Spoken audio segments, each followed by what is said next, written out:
this Easter season, we're fortunate for yet another time we get to hear both from the book of Acts and the beginning of the church after Easter, and we also get to read the book of Revelation, which every so often comes into our lectionary, and I really love it when it does happen, because it's so full of beautiful, beautiful images that just sort of feed the soul, if you so will.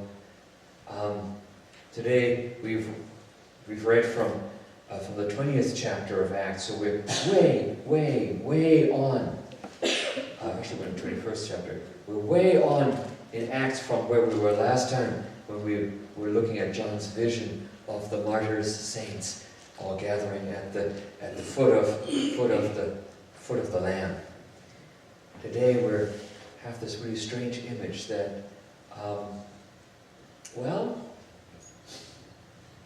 image of what? You remember? Well, when you die, you finish that sentence. Go to heaven. Yeah. Only the problem is in the 21st chapter of Revelation, heaven comes to earth. I mean, this is it. I saw the New Jerusalem coming out of heaven from God. And now the dwelling place of God will be with God's people, and God will wipe every tear from every eye. So that ultimately, the vision that I think John has here is not necessarily that you go to heaven when you die. It's, however, that somehow at some point, heaven comes here. And, okay, so we skipped a lot of things between last time and this time. Let me fill you in some details that might make this easier to understand. We've skipped an entire section that has something to do with Babylon. You've heard of Babylon before? My microphone just failed. Lovely.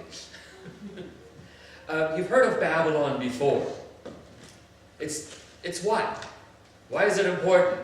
Those of you who have said in Bible study better have a good answer. Why is Babylon important? The batteries are in my office, sitting on the little shelf right inside the building. Babylon is important because at some point, Israel went to where? Into exile. Where was this exile? Okay, that was an easy answer, wasn't it? Once I get to that phase, it's like an easy shift.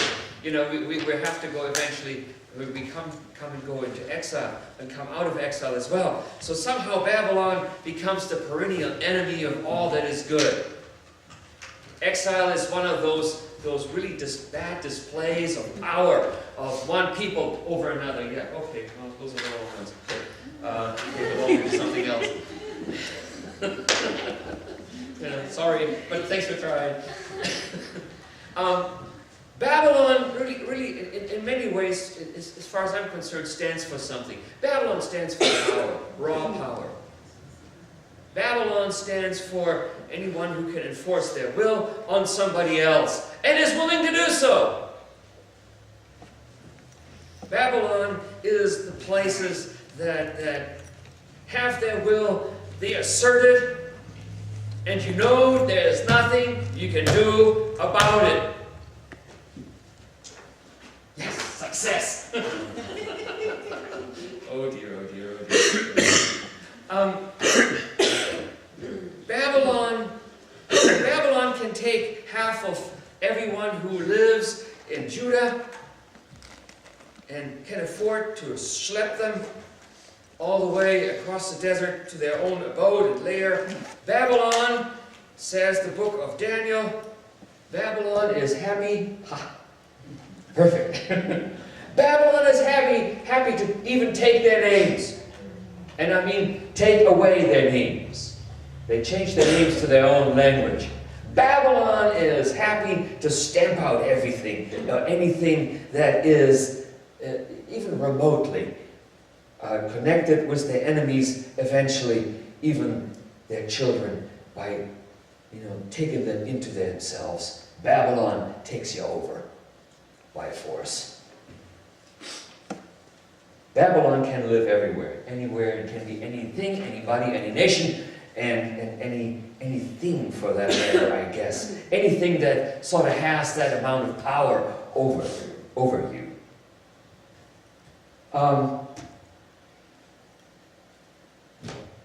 It's often thought that in the book of Revelation, Babylon is Rome, which certainly did the same thing as Babylon once had. But if you think about it in a larger scale, and you think about Jesus' words to the disciples, I want you folks to be people of what? People that are known because you have what for one another? Love. Love for one another. Which gives me sort of the strange idea that maybe, just maybe, in the way that God thinks, the opposite of love isn't hate. The opposite of love is Indifference. or power. Power? If I could make you do things, I don't even have to like you. And I have to be indifferent. I can be indifferent. Maybe I need to be indifferent about you. If I can make you do things, life is easy. Have you ever thought about it? How easy your life would be if you could make people do things? I mean, the lady that works at the grocery store is smiling. She has to deal with the general public every day. If she could make people do things, this place would run so much better, wouldn't it? If you could do it by power, what Jesus and what God wants to do by love, man, life is so much quicker, easier, and more efficient too. The only problem is, as you say correctly, you have to quit caring about people. Or what they think, they feel, what they are about, what their entire life and what their way of being, what their character, what their inner beauty actually is. If you quit caring about that, and you have the wherewithal to make them do things, life is easy. Love is hard. Power is easy. Love is hard.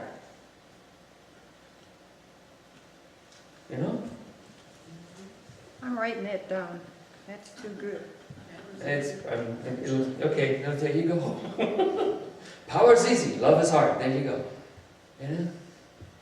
When God says in Jesus Christ, I'm going to come down to this world and transform it by the very idea of love for one another, that's hard work.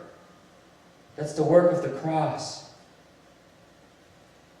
When St. John sees heaven come down to earth, and so to become the light of all the world, so that there is now this force of love that is to take over all things. That is hard work, if you think about it.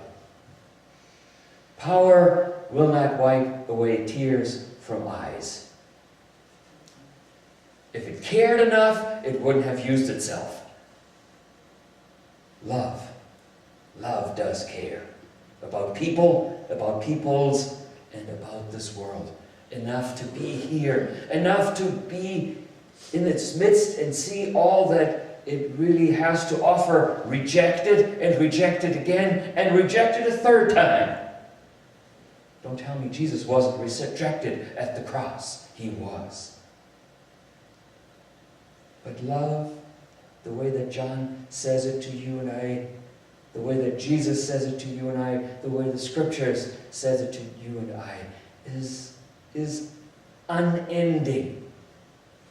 Because it is God's nature and God's force. It is God's light. Those who are willing to love other people are hard to argue with. You've ever noticed that? I found myself using, I use her a lot these days because she's just been made a saint. Saint Teresa Lisieux, Saint Teresa Calcutta. How do you defeat somebody whose first answer to you when you question her overall motive is, well, where I live, there's many orphans. You could help me by adopting one of them. Are you willing? You have a big house. They don't need much. They live in the street now. You willing? Are you? How do you argue with her? Tell me how you argue with her. But Mother Teresa, you could do so much more. Well, yeah, but you could start by loving somebody enough to make their life better. Can you make somebody take care of these orphans? No. But you could love them. In which case, you would. Love is God's light that came down to earth in Jesus. Love is God's light that God hopes to bring to us again and again. There is no shortcuts. Power is a shortcut. Love, the way that Jesus has it, is the answer. So that question is, I'm not sure how this works down at the grocery store. I'm struggling here since you're smiling to me there. I'm not sure how to make that work. But the answer still is somehow in being a loving spirit. And that goes for every single one of us, wherever our state in love is, state in life is, and state in the heart of Christ. To be a loving and peaceful spirit. That is how God tries to influence and rebuild the face of this earth. And that is how God got to your heart, into your spirit in the first place, in Jesus. And that is the force that is to flow from you.